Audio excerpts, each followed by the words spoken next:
Okay, so when we're going through the practice SAC answers, so multiple choice, I think you guys can just mark the multiple choice yourself.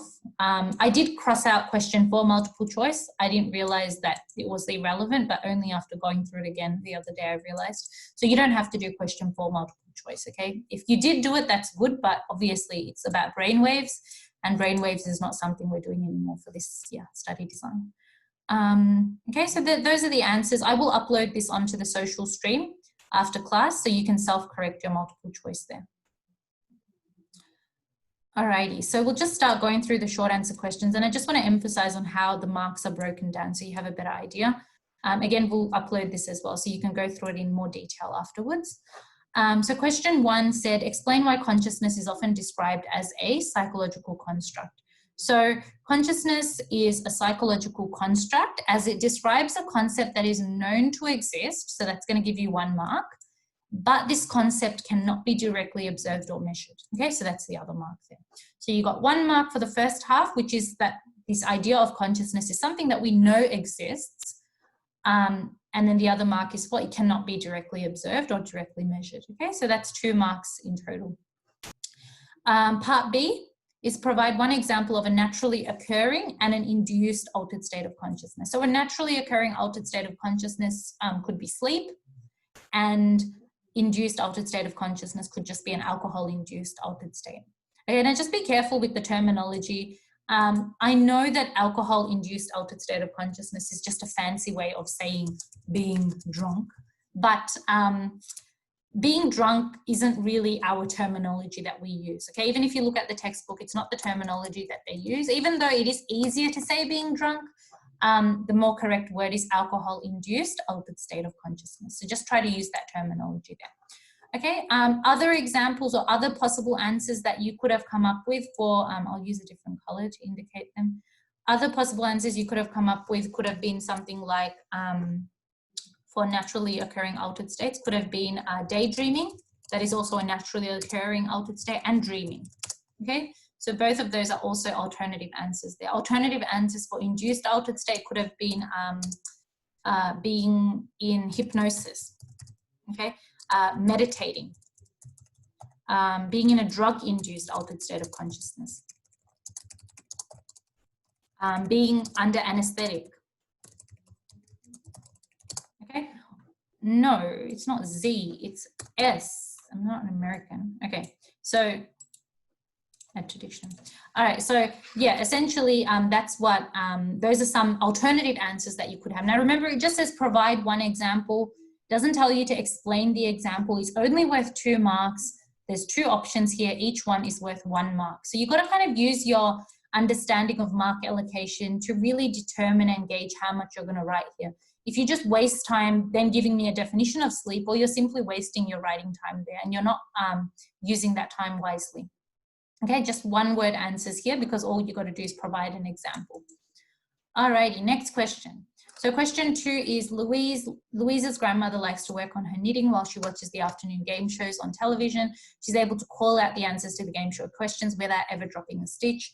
Louise has also started to knit but finds that she needs to work in absolute silence so that she can, wait, can't see you. Yeah, so that she can concentrate on what she's doing. Explain why Louise is unable to knit while watching television with her grandmother. So now you have to obviously bring up this idea of, controlled processes versus automatic processes, okay? Because there's some task that they're talking about in the scenario, which is the knitting. And one of the people in the scenario is a pro at knitting. One of the people in the scenario is still working on it. Almost always when you get a scenario like this, when there's some kind of task that they've talked about and one person is really good at doing it and another person is not as good at doing it, or one person can multitask while doing that task while another person has to put the full attention into it, almost always you are going to have to talk about controlled processes and automatic processes. So we'll just go through this answer. So obviously it's a scenario-based question, so you have to use the names of the people in the scenario. So I've written for Louise, knitting is a controlled process, and that will give you 0.5 marks, which requires selective attention and great effort to complete. That's another 1 mark there. Reflected in the fact, so now I'm connecting it back to the scenario, reflected in the fact that Louise has to work in absolute silence and concentrate while knitting. Okay, so that's essentially me talking about Louise's part. Now I have to compare it to the grandmother. So I can say, on the other hand, which is just a linking word, knitting is an automatic process, 0.5 marks there, for her grandmother, which means that her grandmother is able to knit without much effort and is able to thus use divided attention and multitask. So she's able to knit and watch the afternoon game shows at the same time. So this is kind of a full explanation of why Louise is unable to knit while watching TV with her grandmother. Okay, so that would essentially get you the full 3 marks there. So that is basically how the marking would be broken down. Okay, you do get marks for just naming key terms, but not only for naming key terms, you have to break those key terms down. So I didn't just mention controlled process, I mentioned that controlled process is something that requires great effort to do. Okay, knitting is a new skill for Louise, so it's something that she has to put her selective attention into. She can't do 20 million things at once while she's knitting, she can only focus on the knitting, whereas her mother can multitask, and for that reason she can use divided attention. Okay, she can do a few things at once while she knits because she's quite a pro at knitting at this point. So that's where this comes from. It says explain only for Louise's side. It doesn't really talk about her grandmother. It doesn't tell her like explain why the grandmother can do it. Yeah, but when you're explaining why Louise is unable to knit, you have to bring up the grandmother as well. So a lot of the time, even if it's not explicitly mentioned in the question, you do need to bring up the grandmother as well, because the grandmother is a part of that scenario. Okay. Yeah. All right. So then the next part of the question is, the question 3 is the next question, and this is an easy one. It's just worth 1 mark. So a professor who lectures about consciousness tells his students that while our conscious experience is influenced by the world around us, it is subjective. Explain what is meant by this in relation to our conscious experience. So basically, all you've got to do here is you've just got to take this idea of the professor, put it into your answer, and just write, when the professor explained to his students that it was subjective, he was indicating that our conscious experience is our own view and that it's different from person to person. That will get you the 1 mark. Okay, that's just taken from the PowerPoint. So that's question 3. Question 4 is talking about the changes in psychological state that we did go through today. So Liam is at a friend's 21st birthday party and has been consuming many alcoholic drinks. So we're going to assume that he's in an alcohol-induced altered state of consciousness here. For each of the following changes in psychological state, describe the sort of behavior that could indicate that Liam is in an altered state of consciousness. So here we actually gave you 2. We've named them for you, and all you have to do is explain them. Okay, in some instances, we don't name them for you. We just say, outline 2 changes in psychological state that would describe the sort of behavior that could indicate that Liam is in an altered state. So sometimes you can be given the specific type of change in psychological state, and all you have to then do is connect it back to the scenario. This is the easier form of a question. Sometimes you have to write the actual change yourself and then explain it yourself as well. Okay, so it depends on really what the question is asking you. So self-control, so you could say Liam may have difficulty in managing and coordinating or controlling his physical behaviors, and then give me a specific example of how that looks like. Okay, so I can visualize this in my head. So example, he might stumble over things when he tries to walk around the room, or he might keep bumping into people as he moves from one room to another. Okay, so something about his inability to balance or coordinate his physical behaviors or control those physical behaviors. You could even talk about him, him punching someone. Okay, so that could be a lack of self-control of behavior as well. So the next one is perceptual distortions. Remember, we talked about perceptual distortions as referring to anything to do with our senses. So it could be sights, could be sounds, could be pain, could be temperature. Okay, any of these senses that we talk about. Okay, so you can say Liam may judge sensations differently when he's in an alcohol-induced altered state. For example, he might judge the music that's playing at the party as being louder than it actually sounds. Or he might feel like the room is getting really hot when actually the room is at a normal temperature, or that the room is actually even like cold, it's not even hot at all. Okay, so there's some kind of a distortion in his ability to make perceptual judgments there about the sensations that he's experiencing around him. Okay, whoops, I didn't see this question from before. Yes, coma would be an altered state of consciousness. It is one of the extreme altered states of consciousness on the extreme left-hand end of the continuum, okay? It's like almost an extreme lack of awareness there. So it's like, I think the next, like after coma, you've got death. So essentially coma is like your second most extreme lack of awareness there. Okay, question 5 is various devices are used by psychologists to detect changes. And one such example is an electrooculograph. Outline how an electrooculograph can provide an indication of what type of sleep a person is experiencing. So an electrooculograph, remember oculo sounds like ocular, which basically refers to the word eye. And we say that O also looks like an eye. So it's about the eyes. Okay, so an electrooculograph detects, amplifies, and records electrical activity. So DARE, D-A-R-E, that memory tip there, in the muscles around the eyes. Now, if you wrote in the eyes without writing in the muscles around the eyes, you're going to actually lose a mark there because that's not the correct definition. Okay, it has to be in the muscles around the eyes. That is what detects, or that's what senses the movement of the eye there. Okay, now when the EOG shows high activity, a person is experiencing rapid eye movement sleep, whereas low activity would correspond to non-rapid eye movement sleep, or NREM sleep. So it's in the name itself. If you know what REM stands for, this question would have been very easy for you. Okay, rapid eye movement means more activity, more rapid and high activity on an electrooculograph or an EOG.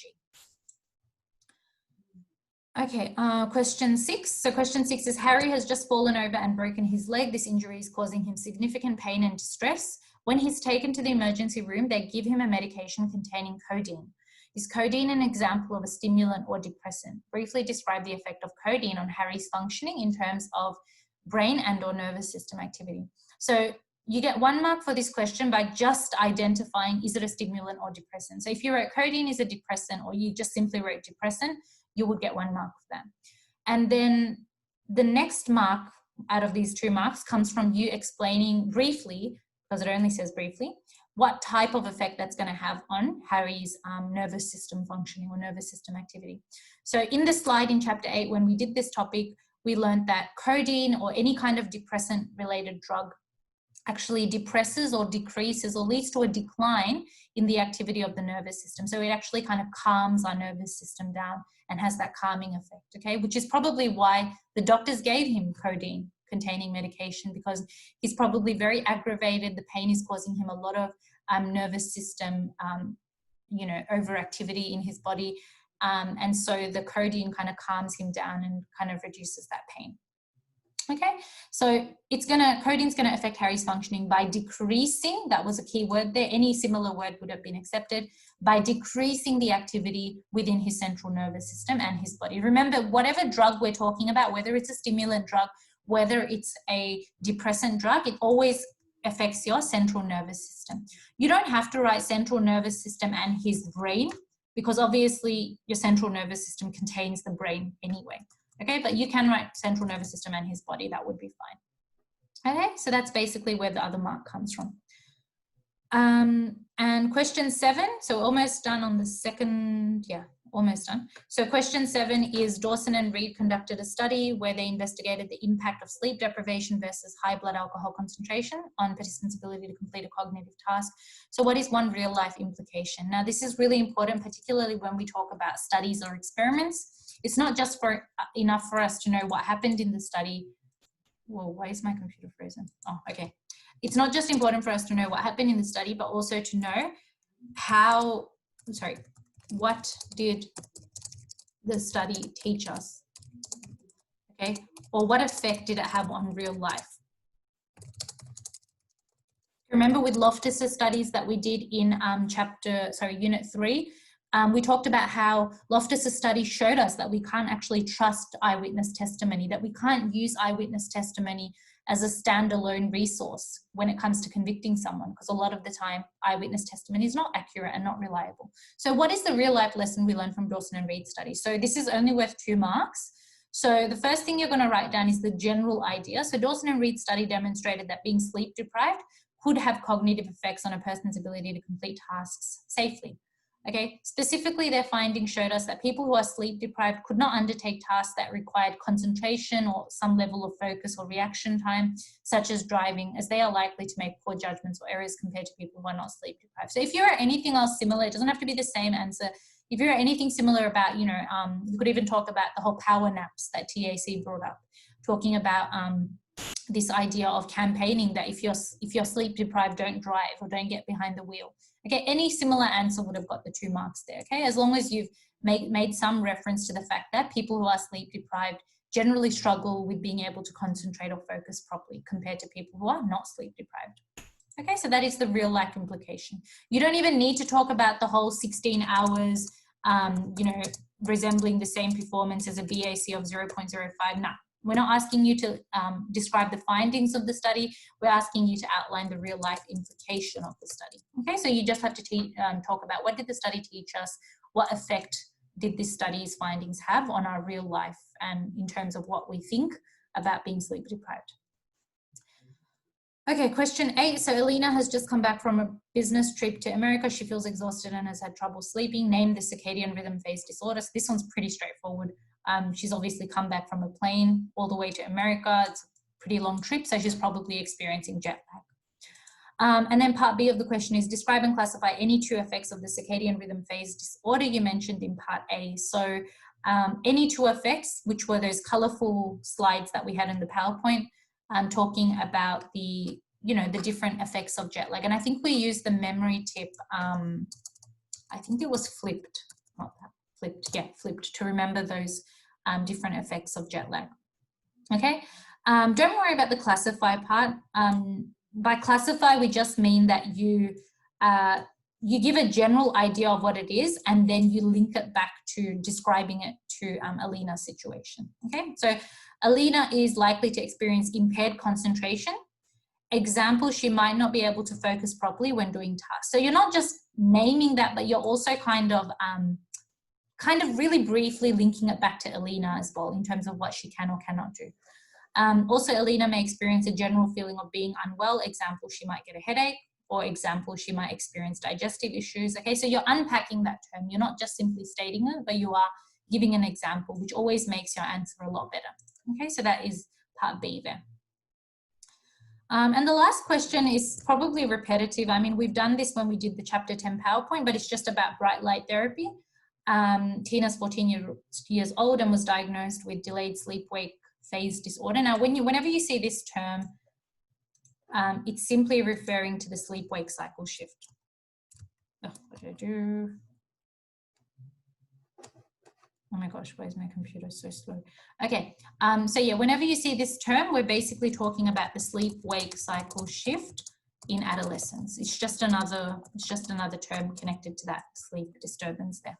Okay, where she finds it very difficult to wake up in the morning. She always wants to sleep in. As a result, she's been missing a lot of school. So now it's outlined how bright light therapy could be used to address her delayed sleep-wake phase disorder.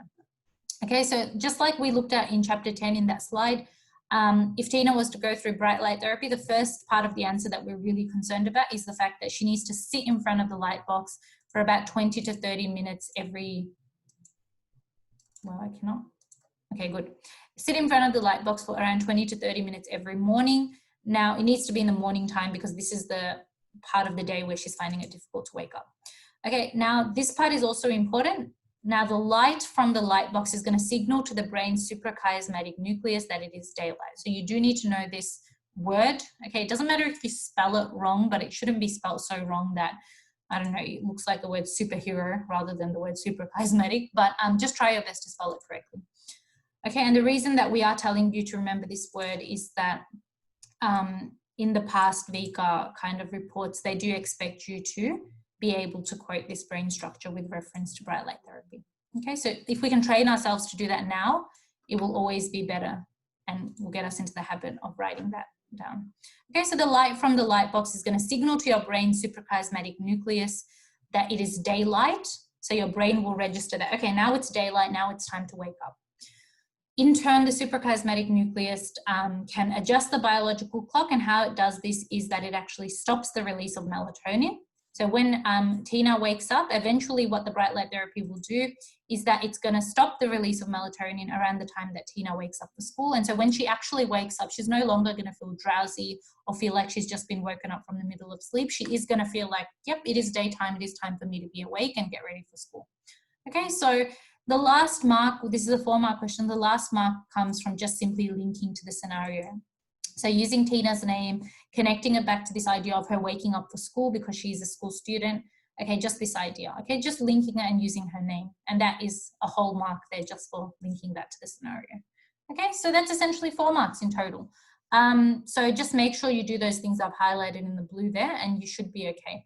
I know that you can also talk about the pineal gland when it comes to the fact that the pineal gland is what actually is what melatonin is released through, but honestly, you don't need to know that much detail. So just know the brain, know this word, suprachiasmatic nucleus, and remember, you only have to write it once in your response. So actually, if I'm going to show you how to use abbreviations, because I've already written it here the first time, I just write SCN in brackets. And then the second time I'm mentioning it in my answer, I don't even have to write the whole word. I just write SCN, okay? And that's the structure they expect you to do for the exam as well, okay? You don't use abbreviations straight away or straight on, you know, from the beginning. Write the full word first, write the abbreviation next to it, and then use the abbreviation thereafter whenever you're mentioning it again. Okay, so that's essentially, yeah, that's essentially the whole paper. So any questions now about any of the questions that we just went through? Yes, I'm going to post this document onto the social stream just after we finish now. Yep, I will do that. Okay, any other questions? All right, so just remember, I am going to post a text box with the link to the Zoom for tomorrow's SAC. I'm going to post the structure of the SAC. I already told you about it yesterday. The recordings, you can access that through the Zoom recordings tile on the left-hand side, sorry, on the right-hand side of the Schoolbox class page. I will upload this recording as well to the social stream once I've posted it up. And yeah, so tomorrow we have period 6 is our online class. That's when we'll do the SAC. So please make sure you're on time. That is at 2:30. Okay, I'll put all these details in the text box, and that text box will show up on above your social stream. Okay, it'll be a big text box with a highlighted note inside it, so you cannot miss that. I will post that up in a few minutes' time. Okay, but if you have any other questions, feel free to ask me. I'm happy to stay on for a few more minutes. And if not, then yeah, you can just go and just continue to revise for your SAC. And all the best. I'll see you guys tomorrow at 2:30 p.m. Inshallah. Bye.